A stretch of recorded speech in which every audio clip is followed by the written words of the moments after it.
प्रणाम सभी को।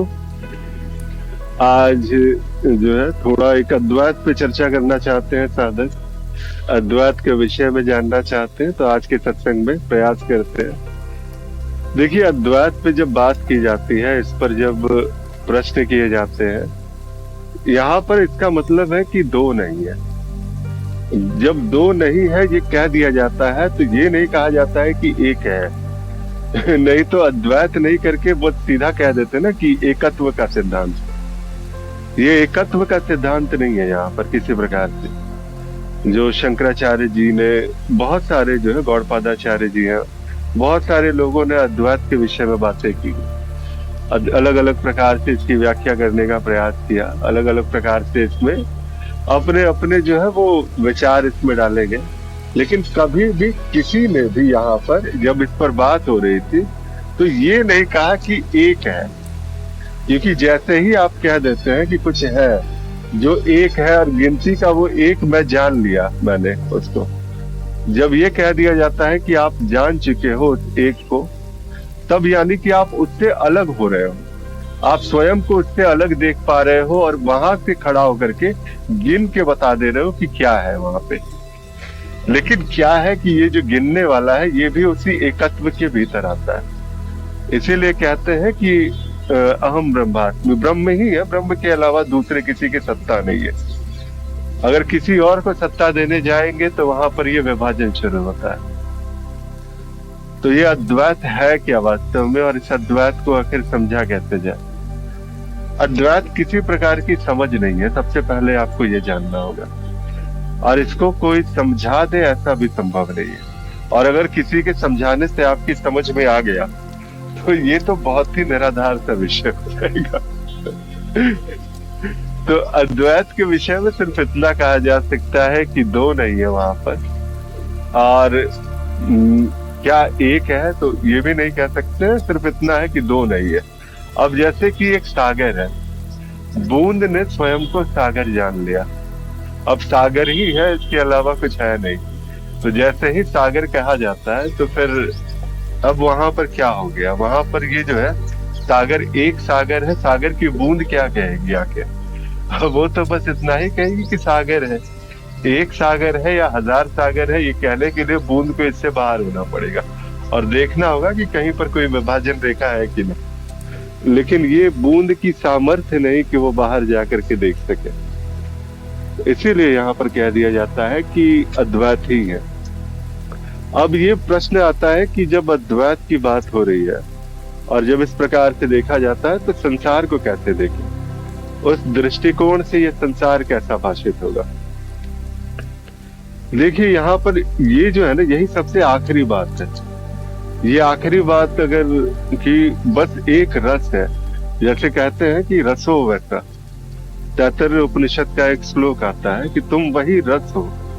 जब वो यहाँ पर इस प्रकार से बातें कर रहे हैं कि तुम वही रस हो, जब यहाँ पर श्वेत केतु को 9 बार ये कहा गया कि तत्त्वमसि, तुम वही हो श्वेत केतु, तुम वही हो, ऐसा मतलब जब ये बार बार जब ये दोहराया जाता है शास्त्रों में, महावाक्यों में, तो ये क्यों किया जाता है? ये किसी प्रकार से समझाने के लिए नहीं किया गया। अगर अद्वैत की अगर कोई परिभाषा होती तो ठीक है, ये परिभाषा है कि यहाँ पर दो नहीं है, विभाजन नहीं है किसी प्रकार से, और यही हमारे पूरे के पूरे अस्तित्व का एक मूल स्वरूप है जिस पर अगर हम बात कर रहे हैं तो। अब यहाँ पर यही कि अगर मैं इसको समझाने जाऊं तो यहाँ पर समझने वाला और समझाने वाला दो यहाँ पर पैदा होते हैं। और समझाने का प्रयास कैसे किया जाएगा? तो संसार के उदाहरणों द्वारा। जैसे मैंने कहा ना कि सागर जो है, एक बूंद ने स्वयं को सागर जान लिया, तो अब सागर के अलावा तो कुछ है नहीं, रसो वैसा, तुम वही रस हो। तो अब इसके अलावा तो यहाँ पर क्या होता है ना कि अलग अलग जीव है, अलग अलग लोग हैं, ये मानने लगते हैं कि सभी अलग अलग बूंद की तरह से। तो बूंदों के रूप में सब अलग तो है ना यहाँ पर। लेकिन जब कबीर साहब को हम सुनते हैं यहाँ पर, तो वो कहते हैं बूंद समानी सागर में। ये जो बूंद है, ये बूंद तो सागर में समा गई। चलिए, इतना तो बड़ा सहज लगता है, समझ में भी आता है कि देखा भी हमने, तो और ये जगत का उदाहरण भी है ऐसा लेकिन एक अगला ही एग्जाम्पल वो देते हैं सागर समानी बूंद में। जैसे ही कहते हैं कि सागर जो है वो बूंद में समा गई। अब बताओ कौन सा द्वैत का एग्जाम्पल इसको सही करेगा। अब इसमें जो है अलग अलग लोगों का अलग अलग प्रकार से मत है। एक ऐसे भी संत होते हैं जो ये कहते हैं कि मैं ब्रह्मांड के भीतर हूँ, ये तो आपको समझ में आएगा। लेकिन अगर कोई संत ये कह दे कि ब्रह्मांड आपके भीतर है, तो ये यहाँ पर जो है समझ यहाँ पर खोने लगती है, क्योंकि द्वैत से इसको समझा ही नहीं जा सकता ना। संसार आप कितना भी प्रयास कर लीजिए, संसार के उदाहरण से उस द्वैत को समझना जो है वो मुश्किल होता है। तो इतने सारे लोग जो बोलते हैं कि मैं द्वैत को समझ गया, जान गया, वो क्या कह रहे होते हैं? जो भी ये कह रहा है कि उसने अद्वैत को जान लिया है, वो झूठ कहता है। अद्वैत को जाना ही नहीं जा सकता। अद्वैत जो वो बात है, जब उसके बारे में चर्चा होती है, जैसे कहते हैं ब्रह्म को जानना संभव नहीं, ब्रह्म हुआ जा सकता है। आप हो जाते हो भाई। जब कहते हैं कि बूंद समानी सागर में, तो वो बूंद आप हो जो उस सागर में समाहित हो। और एक क्षण ऐसा भी आता है वो सागर उस स्वयं जो है बूंद के भीतर प्रकट हो। ये कहते हैं कि ब्रह्म स्वरूप से जो है, जो बिल्कुल स्थापित है जो व्यक्ति, वो इस प्रकार से इसको जो है पूरे तत्व को जानते हैं। और ब्रह्म स्वरूप के माध्यमों से जो फिर उसके बाद जो व्याख्याएं होती है, फिर वो क्या है कि बस अभिव्यक्तियां हो रही है अलग अलग प्रकार से। यह तत्व की मिथ्या का ज्ञान हो चुका है। जैसे कि स्वप्न चल रहा है, ये सारा का सारा नाटक चल रहा है। अगर तुम अपने सपने में जाते हो, रात में नींद आती है, सो जाते हो, सपना देखते हो, सपने में कोई आकर के बता दे कि ये सपना चल रहा है, तो तुम क्या मानोगे? वहां पे तुम्हें तो बहुत मजा आ रहा है ना, वहां पे आनंद कर रहे हो, अलग अलग प्रकार के खेल चल रहे हैं, अलग अलग प्रकार की नाटक नौटंकी चल रही है, बड़ा मजा आ रहा है वहां पर स्वप्न में इस खेल को खेलने में। वहां पर अगर किसी ने जगाने का भी प्रयास किया तो तुम जागना नहीं चाहोगे। वहां पर क्या है संसार तुम्हारे लिए? बिल्कुल सत्य था, क्योंकि तुमने उस स्वप्न के शरीर को अपना शरीर मान लिया। और वहां पर जो है उसी प्रकार से मतलब आनंद से जो भर गए हो, उसी प्रकार का आनंद लेते लेते जो है तुम बस अब आनंद में डूबे हुए हो। ये मेरा शरीर है, यही मेरा संसार है, और यही मेरा आनंद है। उसी प्रकार से जैसे ही कहते हैं कि अब इस स्वप्न से जाग जाओ, गुरुजनों का यही कार्य होता है। जितने भी गुरुजन है वो प्रयास यही करते हैं कि आप स्वप्न से जाग जाए। और गुरु शायद वैसा ही व्यक्ति होता है। बहुत कम लोग हैं जो गुरु की बात सुनते हैं। जैसे कि स्वप्न में अगर कोई आपको कहने आए कि ये स्वप्न चल रहा है, इससे जाग जाओ, तो आप भले ही जाग जाएं स्वप्न को सुनकर के, यहाँ पर किसी व्यक्ति की बात को सुन के। लेकिन बहुत सारे लोग ऐसे हैं कि जागे ही नहीं, बिल्कुल नकार देंगे, अरे तुम मजाक कर रहे हो। वहां से सीधा जो उसको छोड़ करके वो आगे भागेंगे। क्योंकि उसको जो है ना इसमें रस आ रहा है, इसमें मजा आ रहा है। ये तो इसलिए संसार है, ये स्वप्न चलता जा रहा है। ये सारा का सारा जगत किस प्रकार भाषित होता है? तो उसी प्रकार भाषित होता है जैसे स्वप्न में आपके लिए ये जगत भाषित है। ये सारा का सारा जगत जो है, और इसमें जो जागा हुआ व्यक्ति है वो इस बात को भी पूरी तरह से जानता है कि यहाँ पर देखने वाला भी जो है वही है और दिखाने वाला भी वही है। अब ये जो बात है ना कि देखने वाला तो वही है, वो तो समझ में आता है, दिखाने वाला भी वो कैसे है। तो ये चरणबद्ध तरीके से चलना पड़ता है एक आध्यात्मिक मार्ग पे आपको चले।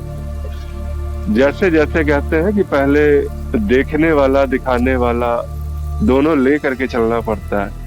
सारा संसार जो है कुछ अनुभव है, एक पर्दा है और चित्र है। इस प्रकार से देख करके चलना पड़ता है कि कुछ पर्दा है, उस पर्दे पर ये सारा का सारा एक प्रोजेक्टर पर जैसे फिल्म चलती है ना, वैसे ही आप मैं ये सारा का सारा संसार ये एक प्रोजेक्टर पर चल रही फिल्म की तरह से।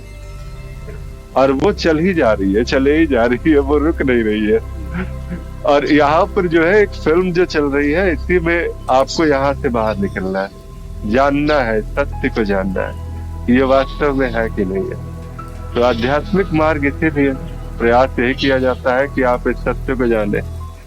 धीरे धीरे जिस समय जो है वो स्थितियां स्पष्ट होती है। ये ज्ञान मार्ग की बिल्कुल एक कहते हैं पराकाष्ठा की बात है वहां पे। इसीलिए वहां पर जो है ज्यादा चर्चाएं नहीं होती है, सिर्फ कहा जाता है कि चरणबद्ध चलिए।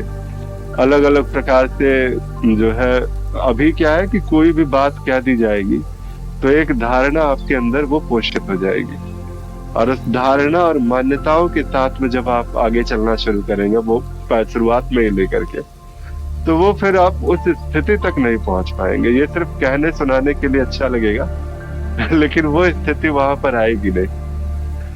तो इसीलिए एक आध्यात्मिक मार्ग पे चलिए, गुरु का सानिध्य पाइए, और देखिए फिर कि वास्तव में ये जो कहते हैं कि बूंद समानी सागर में, और यहाँ तक तो सही है, और सागर समानी बूंद में भी बात जो है बिल्कुल सही हो गई है। अगर ऐसा है कि नहीं है तो ये प्रयास कीजिए, इसको जानने का प्रयास कीजिए, और जिस समय ये प्रमाणित होगा आपके लिए, वही वो क्षण होगा जिस समय फिर आप स्वयं आनंद, आप स्वयं प्रेम, आप स्वयं सर्वस्व होंगे। फिर किसी को कहने की आवश्यकता नहीं होगी कि ये स्वप्न ही स्वप्न दृष्टा है कि नहीं है। आप ही वास्तव में ये सारा का सारा खेल रचने वाले हो, और आप ही इसमें फंसने वाले हो। ये अंतिम बात है। यहाँ तक पहुंचने के लिए बहुत सारे तरीके हैं, अभी इतना चिंता नहीं करना है अभी आराम से बिल्कुल निश्चिंत होकर के एक आध्यात्मिक मार्ग का अनुसरण कीजिए, और देखिए फिर अंत में जो है कभी ये कृपा होगी और कभी ये बात स्पष्ट होगी। तब तक के लिए धन्यवाद, आभार सुनने के लिए इतना और भी अगर मुझसे चर्चा करनी हो तो निर्वाणधाम.in पर मैं उपलब्ध हूँ। तब तक के लिए प्रणाम।